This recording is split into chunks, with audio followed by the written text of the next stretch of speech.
সুপ্রিয় দর্শক, আরজিকর কাণ্ডে মহিলা চিকিৎসকের মৃত্যুর ঘটনায় যখন রাজ্য রাজনীতি একেবারে তোলপাড়, সমাজের সমস্ত শুভবুদ্ধি সম্পূর্ণ মানুষ রাস্তায় নেমে প্রতিবাদ করছিল, তখনই অভিষেক ব্যানার্জির মেয়েকে কুরুচিকর মন্তব্য করেছিল কেউ।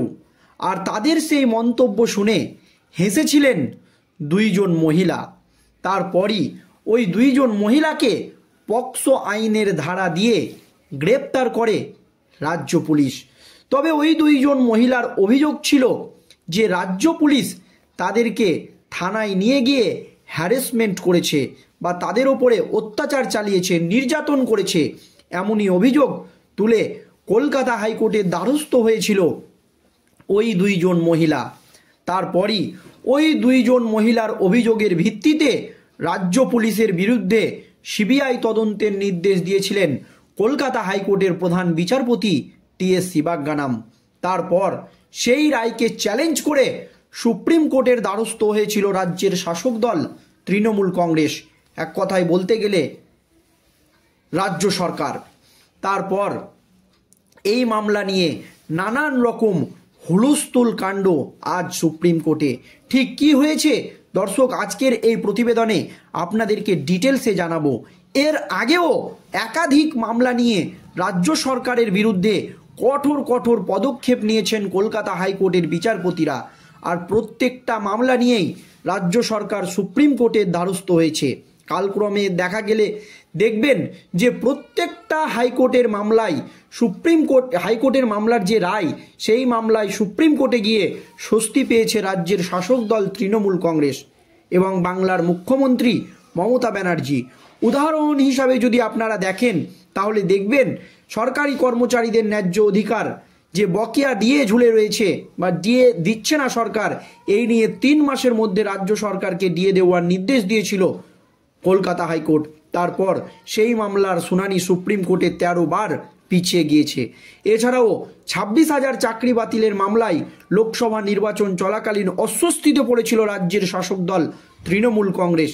সেই মামলা আজও সুপ্রিম কোর্টে ঝুলে রয়েছে, নিষ্পত্তি হয়নি। যদিও সেই সময় সুপ্রিম কোর্টের প্রধান বিচারপতি ছিল ডি.ওয়াই চন্দ্রচূড়, তবে সুপ্রিম কোর্টের প্রধান বিচারপতি ডি.ওয়াই চন্দ্রচূড় অবসর নিয়েছেন। এখন সুপ্রিম কোর্টের নয়া প্রধান বিচারপতি সঞ্জীব খান্না। আর এই আবহে রাজ্যের একটি গুরুত্বপূর্ণ মামলা আজ সুপ্রিম কোর্টে উঠেছিল।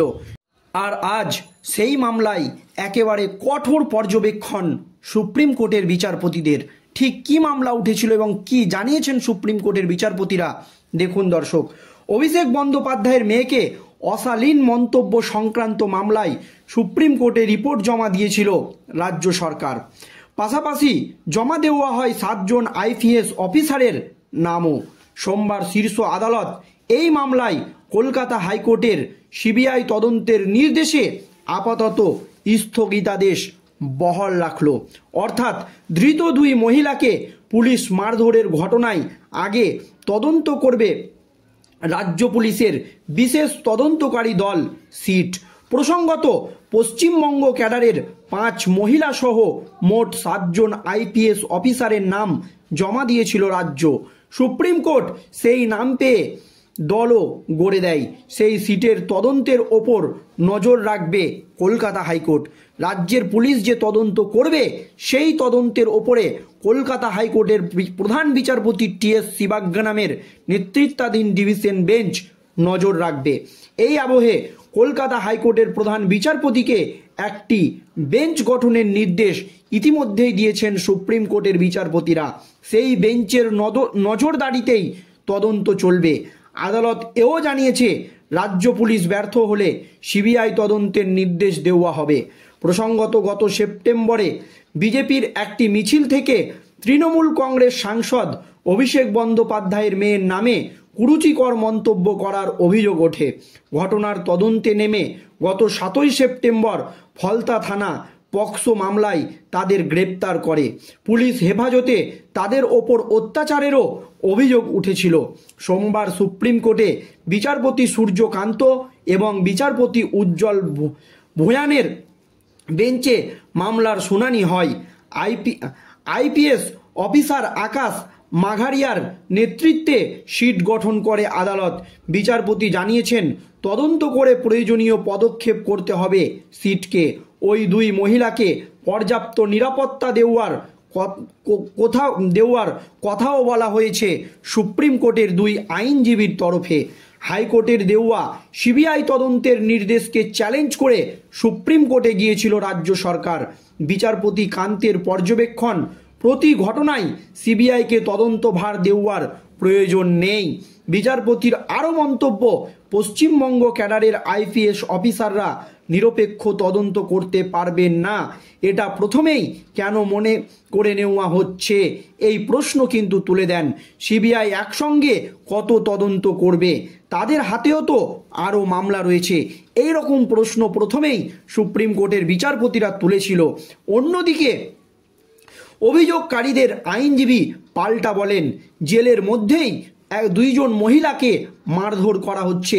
সেই ঘটনায় খোদ ডিজি কাল্পনিক বলছেন। এত বড় একটি জঘন্য ঘটনাকে বা নক্করজনক ঘটনাকে স্বয়ং ডিজি কাল্পনিক বলছে, এজি বলছেন ভিত্তিহীন। তারপরও কিভাবে রাজ্যের পুলিশের থেকে নিরাপত্তা আশা করা যায় বলুন, এই প্রশ্ন তুলে দেন ওই অভিযোগকারিণী দুইজন মহিলার আইনজীবী। এরপরই সুপ্রিম কোর্টের বিচারপতিরা পরিষ্কার জানিয়ে দিয়েছে, রাজ্য পুলিশ এখন তদন্ত করুক, তাদের সুযোগ দেওয়া হলো।